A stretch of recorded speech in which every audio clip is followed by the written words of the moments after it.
Vivax Metrotech vous présente le détecteur V-Scan. Nous allons voir aujourd'hui les différentes fonctionnalités du récepteur V-Scan.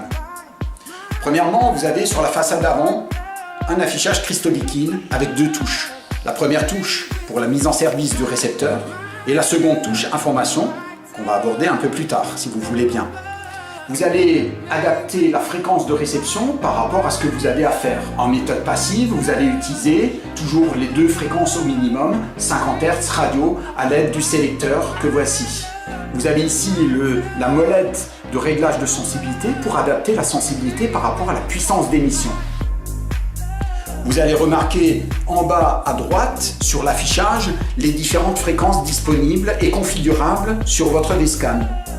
Donc vous avez les méthodes passives, 50 Hz et radio, et les méthodes ensuite actives avec le générateur qui permettra de localiser avec plus de sélectivité un conducteur, voire de faire un cheminement de réseau. Vous allez alors avoir accès à une réception avec la boussole. Voilà, quand on est dans le bon réglage, ça va mieux. Et à l'aide du réglage de sensibilité, s'adapter pour avoir toujours la bonne réception avec le bar graphe. Vous pouvez à ce moment-là exploiter les mesures de profondeur et de courant et enregistrer ces valeurs dans la mémoire du récepteur.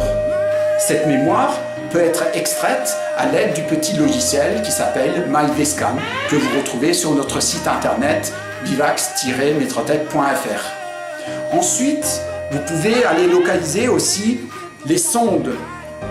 Les sondes sont des émetteurs miniatures qui sont poussés à l'aide d'aiguilles, par exemple, pour localiser des bouchons ou un cheminement de réseaux non conducteurs, des fourreaux, des canalisations assainissement. En mode sonde, vous avez aussi accès à la mesure de profondeur qui seront elles aussi enregistrables. Le V-Scan est ergonomique, simple d'utilisation. Je vous remercie de votre attention et vous dis à bientôt.